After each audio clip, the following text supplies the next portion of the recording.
A lot's going on this week with Gypsy, Diddy, and the world, right? I feel like there's so much going on. But anyway, I know a lot of you guys saw the live that Ryan posted yesterday. I feel like it was weird.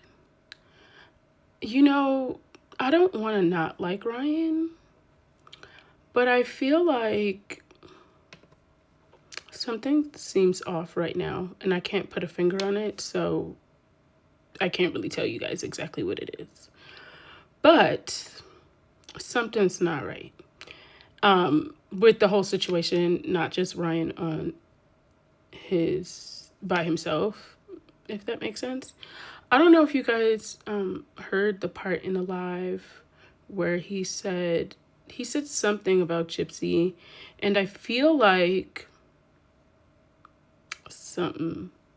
I'm not saying that they're together or they're messing with each other. I don't know. But I think it's interesting that she dyed her hair back dark. She says it's because the blonde was too much, but I don't know if I believe that. And then, he said he would not really answer whether they're speaking or not. And he did mention that he thought it was kind of odd that he wasn't getting any private calls. What does that mean? I don't know. There was a lot of weirdness in that live. Did you guys see it? What do you guys think? I did realize that Gypsy actually does not look the same in the Lifetime video that she posted yesterday. Let's look at that. This is a screen shot of the video that she did. I want you guys to look very closely at her face, and I also want you guys to look at very closely at her hands. Like, something about the shape looks very square, like this might be a picture that's like a video that's edited, or something seems off. And I didn't know that you could edit videos to make yourself look slimmer. I thought you could only do like still pictures. So I don't know. Someone that knows something about editing, let me know. I am like a base level editor where I could edit my videos and post them, but I am not like true to this. But I want you guys to compare her face to this. Doesn't this look very different from what she just posted? She looked about 25 pounds lighter. And look, it's not about her weight because, I mean, she's average weight either way. But it's just I just want you guys to see the manipulation. Also, I just find it really odd that she is asking about her outfits and talking about her trip, and like, you're only doing any of this because you had your mom murdered. I don't know, something about that sits so wrong inside of me, and it just bothers me. And not only that, you used a man with autism and a low IQ that was collecting a permanent disability check, and he's still sitting in prison for life, and you're just out here. I don't know. Look, I don't hate Gypsy. I don't hate Bree. I don't hate any of those people because I don't, like, it's not about them. It's about justice for me. And I don't know, maybe I think accountability and her being more humble, for you to come out of prison after killing your mom and you're just trying to carry on with life as normal. Something seems very wrong. I don't know. I'm starting to feel like I'm the crazy one, or something's weird about me. I don't know. Like, it just seems off. What do you guys think? I cannot be the only one that feels this way. I can't be the only one that thinks that this is so wrong. And it's just like a reflection of where we are at as a world, as a country, as a nation, that this is being praised. With zero accountability, this woman trolls the internet. She's horrible. And she has her friend on here trolling people, doxing people, doing all sorts of stuff.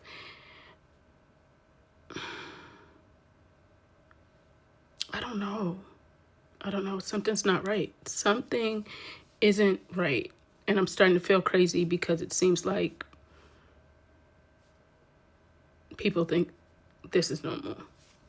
Anyway, how are you guys doing? I feel like I've been asking this at the end of my videos, and I don't know if everybody's watching it all the way through, so some of you aren't able to answer, but how is everybody doing? But I got some more stuff to show you guys. Okay, so let's do that. Gypsy Rose Blanchard Life After Lockup is getting ready to start up in March. But one thing I really want people to ask themselves before watching this is it okay to praise someone that had their mother murdered? Use a man with autism, a low IQ, and he was collecting permanent disability. That is not okay. This is not Gypsy Rose Blanchard. This is the poster child for this chromosome disorder, which is 1q21.1 microdeletion. This is a picture of the poster child for this chromosome disorder and a picture of Gypsy Rose Blanchard in prison right here. I want you guys to see the similarities. This is a part of the chromosome disorder. That face shape, the eyes, all of that is a part of the chromosome disorder. These are the symptoms of this chromosome disorder: developmentally delayed, intellectual disability, weak muscle tone, poor growth, seizures, behavioral problem, joint laxity. So you guys asked about the feeding tube. It was because she had a failure to thrive. The wheelchair, it was embellished, but it was needed because she had weak muscle tones. So her mom was malingering, which was she was using what she had to her advantage to basically get free trips and money and all of that type of stuff to make a wish. Gypsy Rose Blanchard was 23 years old at the time that she had her mom unalive. She was not a minor. And I think that that is really important to note. Now you're probably asking, Nina, how do you know that she had this chromosome disorder? Well, her dad mentioned it. Let me show you guys that. They did some tests and found out she had a chromosome disorder that was causing all of her functions from developing, her digestive system and her muscular system. Y'all are probably saying, Nina, so where did the Munchausen by proxy come from? If this is true, where did this come from? Gypsy's attorney came up with the defense, Munchausen by proxy. And that was basically to distract the jury if she went to trial. She ended up not going to trial, but let me show you guys where she actually said that. My two attorneys are telling me that my mother has something called Munchausen by proxy. Diddy Blanchard was never diagnosed with Munchausen by proxy. And that is something that is really important because of the fact that that has been the storyline this whole time. And that has been the story that she has kept up in the news and everywhere else, that her mom had Munchausen by proxy. These are all things you guys can look at as well. Something else to note is since she came out of prison, what has Gypsy Rose Blanchard actually done? Well, she gaslit her husband. She cheated on her husband, got pregnant on her husband, lied on him and said that he was abusive, and then had to take that back because she was on the news and his attorney made a statement, and she hasn't said that since. Now she has been trolling the internet. She has been attacking content creators. She has been having her friend Bree on this internet acting like a pit bull. Anyone that's trying to get the truth out, she tries to lie on them, expose them, whatever, because they don't want the truth out. This is what Life After Lockup isn't telling the world about. Gypsy Rose Blanchard has a man sitting in prison for life thinking that he was protecting her, only for her to come out and use more people. So when you ask yourself, what has she accomplished since she's been out? Nothing but havoc. So if you are going to watch this show, you need to keep that in mind. I personally feel like we are praising the wrong thing. We are putting a lot of money in this girl's pocket, and she is not a good person, and she's doing a lot of bad things, and she will never be a better person because her behavior this past year has shown us everything that we need to know. And I think that we are really setting a bad example for the children growing up and what we deem as okay in this society. And this should not be something that we deem okay. But that's my 2 cents. And that's all I have to say. Y'all, I saw this about Diddy on my FYP. And I have to show this to you guys. Let me know what y'all think. Y'all, the world is such a crazy place with some really crazy people, ain't it? Being that we have seen Gypsy Rose, we know that there's crazy people. But this, I just want y'all to see this. Let me know what y'all think. Just tell me what y'all think. Because, child, the tea is 10. What happened to me at Diddy House is finally coming out. And it's all in these papers right here. Everything that Allie Carter had to say about me and her experience is true. Growing up in LA when I was like 13, I was real close with Diddy's younger son. I would go over there all the time and just chill with them, just regular stuff. Diddy will always invite me over and make sure that I was coming when events was happening. One day, he ended up texting me, asking me, was I coming over for Taco Tuesday night? I said, why not? I wasn't doing nothing else. So I decided to go up over there, having the intentions that his son was going to be there.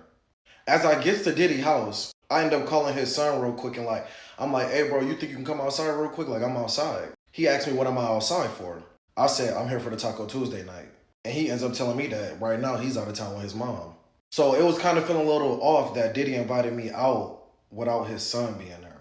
But I'm just thinking he just being a cool parent and being cool with his son's friend and, just invited me out. So I went over. As I'm sitting in the house and we talking and shit like that, I'm finna get ready to make my tacos. I'm seeing all the celebrities. I'm seeing everybody. But a lot of y'all already know who my dad is, so it's nothing to it for real. But I can't disclose that information up on her because that's too much. So I ended up having to look for a bathroom real quick. I ain't never been to this house. I've been to one of the other ones, so I didn't really know where everything was at. So as I'm walking in the house, I end up opening the wrong door. Y'all will not believe what the fuck I seen when I opened up this door. And as soon as I opened up this door, I turned around and Diddy right there asking me, do I like what I see? So I jumped a little bit because I didn't even know he was just behind me. So right after that, I ended. So you know what time it is? It's Black History Month time, right? Today, this is some really interesting Black history. And I love the fact that I've been able to share this on my page. Y'all don't really understand how much I appreciate you guys for even being so receptive.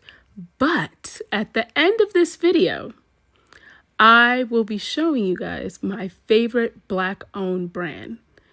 And it's actually one of my favorite brands, period. It's such a pretty line, and I'm walking you through all the products that I have. And you guys, I will tag them down below from Sephora. But this is such an amazing line. And if you've tried this, let me know. Let me know how much you love it, because I'm sure you do, because she has some amazing products. In 1893, Dr. Williams, a pioneering Black surgeon, performed one of the first successful open-heart surgeries at Providence Hospital in Chicago, a hospital he founded because Black patients and doctors were often denied care and opportunities at white institutions. Without modern surgical equipment or antibiotics, he successfully repaired a stab wound to the heart, saving the patient's life. His work helped pave the way for advancements in cardiac surgery. Dr. Williams also became one of the first Black members of the American College of Surgeons and was instrumental in improving medical opportunities for Black doctors. His contributions to medicine and racial equality in healthcare are monumental, yet often overlooked in history. The story of Dr. Williams serves as a reminder of the remarkable achievements of Black pioneers in medicine and the ongoing journey toward equity in healthcare. His legacy continues to inspire countless individuals in the medical field, reminding us of the importance of diversity and inclusion in healthcare. Happy Black History Month, and in honor of Black History Month, I'm going to share with you a Black History fact. Did you know that the first Black person to ever win an Oscar was Miss Hattie McDaniel? In 1940, Hattie won Best Supporting Actress for her role as Mammy in Gone with the Wind. While Sidney Poitier did win Best Leading Actor in 1964 for his role in Lilies of the Field, and Denzel Washington in 2001 for Training Day, we wouldn't see a Black woman win Best Leading Actress until 2002 when Halle Berry won for Monsters Ball. 23 years later, Halle Berry is still the only Black woman to have won Best Leading Actress at the Oscars, but who knows, that might all change this year. Happy Black History Month. In honor of Black History Month, I'm going to show you one of my favorite brands that happens to be a Black-owned brand. This is Danessa Myricks, and I'm an absolute lover of her products. She's a makeup artist, so her formulas are magnificent. They look really natural on the skin, very beautiful. Her stuff are amazing. Y'all, I can't give this lady enough flowers. And I was purchasing her products before it went into Sephora, but I cannot lie, I shed a tear when I saw her product line in Sephora, her whole line. Simply because I know it's not easy for Black-owned brands to get into retail, and to see, it's just so amazing. And the fact that she has amazing products make it even better. So you guys asked me a lot about my eyeshadows. I use a lot of Danessa Myricks eyeshadows. This is a specialty palette that she made during Pride Month last year, and this was it. It's like a chrome. Look at this. Like, honestly, this palette is gorgina. So many great things came out of it. I've had so many really beautiful looks, and you all have asked. Look at that. That's without a primer. It looks that amazing. Now, this is a brow and eyeshadow and lip all in one. You could use this as a lip liner, eyeliner, everything. And I use these for my brows, but I use these as eyeshadows and lipsticks, and I've used it all. I love this palette. It's absolutely amazing. There's also a brown palette that she has like this. I haven't purchased that one, but this is a gem, especially if you want natural brows, because the brown one has all the colors in there, like from taupe all the way down to darker brow colors. It's amazing. Best skin tint on the market, and I tell no lies. I have one in every shade for the summer. Where's my other shade? Oh, here it is. Sorry, y'all. So this is my shade right now. This is my shade during like the spring going into summer, and this is my summer shade. This is how much I love this skin tint. It's so natural. I'm going to show it to you on my hand. And it has a little bit of coverage, but it just gives like glowy skin. Like, look at that. It's so pretty. It's so pretty on the skin. You have no idea. And it doesn't feel like heavy or anything like that. It's absolutely gorgeous. These are her primers. They give glowy skin. They have niacinamide and I believe hyaluronic acid in them. So it's really good for the skin. And my skin will forever glow when I wear her primers. Amazing. Now, this is her Yummy Skin Balm. This is like a cream to powder foundation. Really pretty, very natural. Let me show you guys. Look at that. And it gives really good coverage. Very pretty, cream to powder. Gorgeous. You guys have seen me in all these products. Here is her contour. I use this to contour. Love, love, love, love, love. Concealer. Oh my goodness. This concealer is actually gorgeous. It's creamy, but it dries down and sets really, really well. But I'm going to show you her two best. Oh, I don't even know if I could say it's her best products because all of these are amazing. Like, no lies, amazing. But I absolutely adore these. This is called Rosé and Brunch. Y'all, this is a lipstick, a blush. You can use this for eyeshadow, whatever. It's cream. It's gorgeous. Listen, you can see this is one of my favorite colors, right? Listen, if I pass away, you better put this in a casket with me, child. Okay? That's all I'm going to tell y'all. And I have all these other colors. And then these are her highlighters. I have 4 of her highlighters in different colors. And what I love about these is that it's cream. So I can put it on top and it looks very natural. It looks very glowy. It doesn't look like I'm like wearing makeup. It just looks pretty and gorgeous. I'm telling you, this is a magnificent line. And if you want great makeup that looks natural on no matter how old you are, young or old, this is a beautiful line. These are eyeshadow palettes that launch every time around Christmas. It doesn't get any better. And a lot of times I've used these eyeshadow palettes. My videos have went viral, especially my Get Ready With Me when I spoke about Gypsy Rose and some other ones. Y'all loved this palette. You can tell that I use this palette like nobody's business. This is such a gorgeous palette. Look at these colors. Let me show you.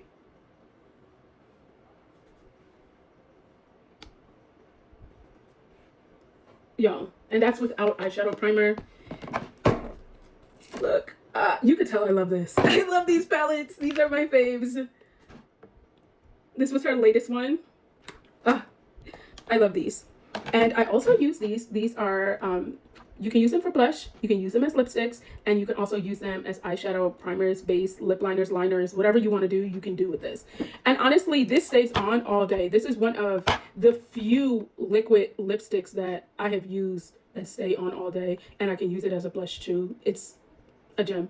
I'm telling you, Danessa Myricks is like a line that I feel like she doesn't get enough praise.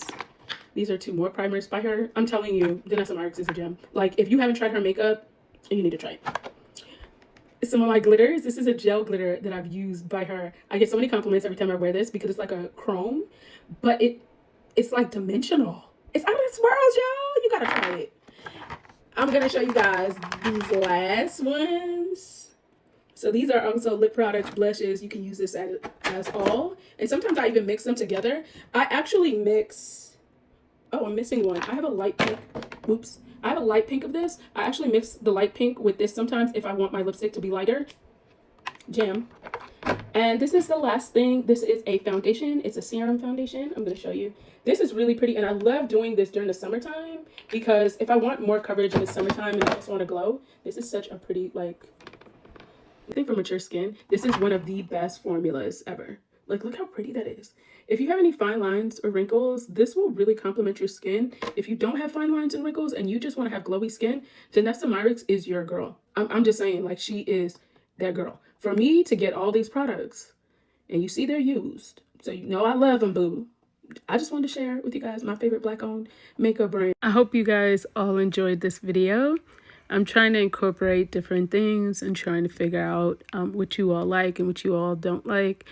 Collectively, I want to say that again, collectively, because I've seen someone say, I don't like these videos mixed with Gypsy Rose and other stuff.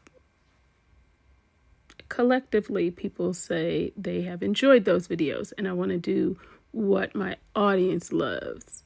So, those of you that have been watching me for a long time, and y'all know who you are.